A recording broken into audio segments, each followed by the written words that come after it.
আসসালামু আলাইকুম, সবাইকে আজকের ভিডিওতে ওয়েলকাম। আজকে বেশ কিছু জিনিস নিয়ে আলোচনা করব। অনেকদিন হলো আপনাদের কোনো ভিডিও দেওয়া হয় না। এখন জানতে চেয়েছেন অনেকে যে আসলে ভাইয়া কি কি রিকোয়ারমেন্ট লাগে জার্মানি ইউনিভার্সিটিতে অ্যাপ্লিকেশন করার ক্ষেত্রে। ইন জেনারেল প্রাথমিকভাবে যে সব কাগজপাতি লাগে সেগুলো আমি আজকে বলবো। মোট 1 থেকে 14টা অপশন আমি আপনাদের দিব। সেটা হচ্ছে ভিডিওটা ধৈর্য সহকারে আপনারা দেখবেন। আশা করছি যে আপনাদের অনেক উপকার হবে। প্রথমে তো যেটা লাগবে, অনেকে কিন্তু আমরা অ্যাপ্লিকেশন করে থাকি মাস্টার্স এর জন্য কিংবা ব্যাচেলরের জন্য। এক্ষেত্রে আপনার এইচএসসি সার্টিফিকেটটা খুব বেশি প্রয়োজন এবং সাথে মার্কশিট কিন্তু আপনার লাগবেই। আর দ্বিতীয় ক্ষেত্রে যেটা আছে সেটা হচ্ছে the bachelor degree certificate and transcript all semester.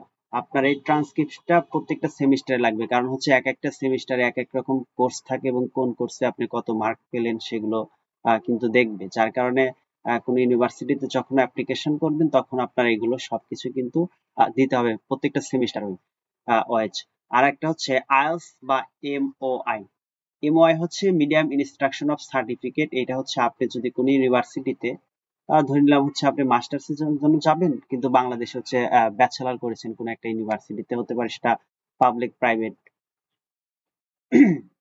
কিন্তু সেই যে কোর্সটা আপনি করেছেন, যে সাবজেক্টটি করেছেন, সেই সাবজেক্টের কোর্সটা আপনি কি করেছেন, বাংলাতে আপনাকে পড়িয়েছে নাকি ইংরেজিতে পড়িয়েছে, কোর্সটা কি ছিল, মিডিয়ামটা কি ছিল। আসলে যদি ইংরেজি মাধ্যম হয় তাহলে আপনার ইউনিভার্সিটি কর্তৃপক্ষকে আপনি বলবেন, তারা একটা সার্টিফিকেট দেবে।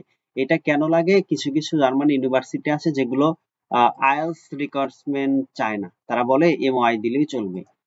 সেক্ষেত্রে আপনি এমওআই দিয়ে কিন্তু অফার লেটার পেয়ে যাবেন। পেয়ে যাবেন মানে আপনি অবশ্যই পেয়ে যাবেন, কিন্তু আইএলটিএস আপনার হচ্ছে ইন্টারভিউ ভিসা ভিসা অ্যাপ্লিকেশনের ক্ষেত্রে আপনার কিন্তু আইএলটিএসটা কিন্তু লাগবে। দুইটাই কিন্তু লাগে, তবে আইএলটিএস ছাড়াও কিন্তু অফার লেটার পাওয়া যায়। এটাই হচ্ছে কথা।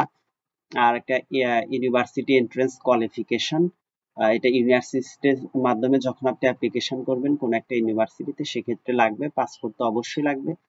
পাসপোর্ট থাকা। আরেকটা হচ্ছে সার্টিফিকেট অফ এমপ্লয়মেন্ট, ইন্টার্নশিপ। আপনার যদি কোনো ইন্টার্নশিপ থাকে কিংবা ওয়ার্ক এক্সপিরিয়েন্স এগুলো যদি থাকে, সেগুলো সার্টিফিকেট গুলো আগে থেকে কালেক্ট করে রাখবেন। কারণ ইউনিভার্সিটিতে অ্যাপ্লিকেশন করার ক্ষেত্রে আপনার যখন আপনি যে ইন্টার্নশিপ সবকিছুর কাগজ, ওয়ার্ক এক্সপিরিয়েন্স এগুলো দেখাবেন, তখন আপনার অফার লেটার পাওয়ার চান্স কিন্তু অনেক ক্ষেত্রেই বেড়ে যায়। আরেকটা হচ্ছে সিভি। এই সিভিটা হচ্ছে একটা নির্দিষ্ট ফরম্যাট করে দেওয়া হয়েছে যারা ইউরোপে যাবে তাদের ক্ষেত্রে, হচ্ছে ইউরোপাস সিভি। এই ইউরোপাস সিভিটা আপনি কিভাবে করবেন সেটা হচ্ছে এই যে এখানে আমি লিংক দিয়ে দিয়েছি, এখানে যাবেন, কিংবা আপনি গুগল ক্রোম ব্রাউজারে সার্চ করতে পারেন। এটা হচ্ছে ইউরোপাস সিভি। এখানে লগ ইন করবেন। লগ ইন করার পরে আপনার ইমেইলে একটা তারা কনফার্মেশন একটা মেইল দেবে, ওইখানে থেকে আপনি আইডিটা অ্যাক্টিভ করবেন। অ্যাক্টিভ করার পরে বাকি কাজকর্ম কিন্তু করে নিতে পারেন। এটা বেশ কিছু কঠিন বিষয় না, যদিও ব্যাপারে আমি সামনে ভিডিও দিব। আর আরেকটা হচ্ছে রেকমেন্ডেশন লেটার। এটা হচ্ছে আপনি যে ইউনিভার্সিটিতে ব্যাচেলর করেছেন, অ্যাজ এ মাস্টার্স অ্যাপ্লিকেন্ট হিসাবে আমি বলছি, যে ইউনিভার্সিটিতে আপনি ব্যাচেলর করেছেন সেই ইউনিভার্সিটির টিচারদের টিচাররা আপনাকে রেকমেন্ড করবে যে আসলে আপনি কেন পারফেক্ট ওই কোর্সের জন্য। এটা আপনার টিচার দিবেন। ইন জেনারেল যেটা করা হয়, অ্যাসিস্ট্যান্ট প্রফেসর বা লেকচারারও কিন্তু দিতে পারে, সমস্যা নেই।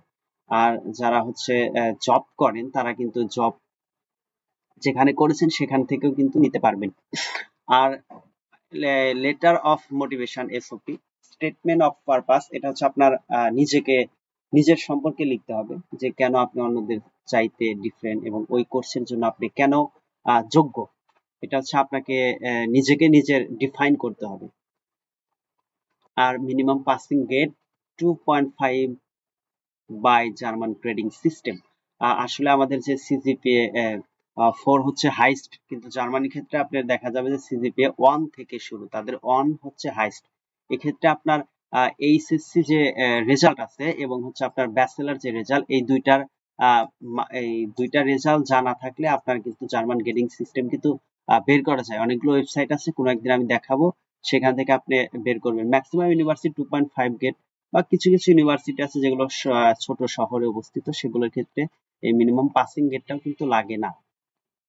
সো তারপর আপনি চেষ্টা করেন ভালো রেজাল্ট করার। আর বাকিগুলা যেটা হচ্ছে আদার স্কিলস সার্টিফিকেট যদি পসিবল থাকে, হেলথ ইন্স্যুরেন্স, ট্রাভেল ইন্স্যুরেন্স, এই দুইটা হচ্ছে কখন লাগে সেটা হচ্ছে আপনার ভিসা অ্যাপ্লিকেশনের ক্ষেত্রে আপনার এই দুটো লাগবে।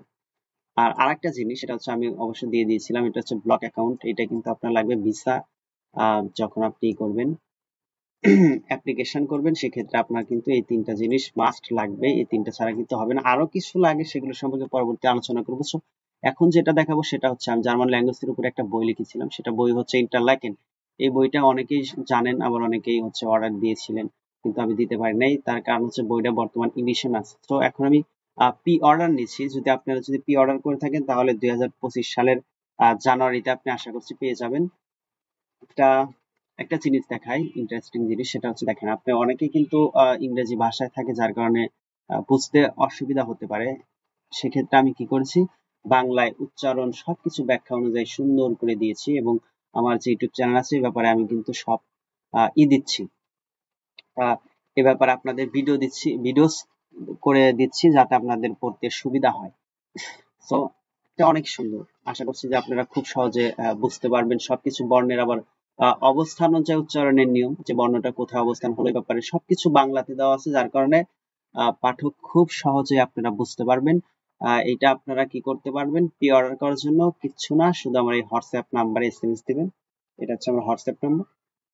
আর এর পরবর্তীতে স্টাডিং জার্মান সম্পর্কে আপনাদের যদি কোনো থাকে, কোশ্চেন থাকে, বা আপনারা কি রিলেটেড ভিডিও চান এই ব্যাপারে যদি মতামত দেন তাহলে খুশি হব। আপনারা আশা করছি কমেন্টস করবেন, আর যদি কোনো হেল্প লাগে অবশ্যই কমেন্ট করবেন। আমি আমার সময় সুযোগ মতো উত্তর দেওয়ার চেষ্টা করবো ইনশাল্লাহ।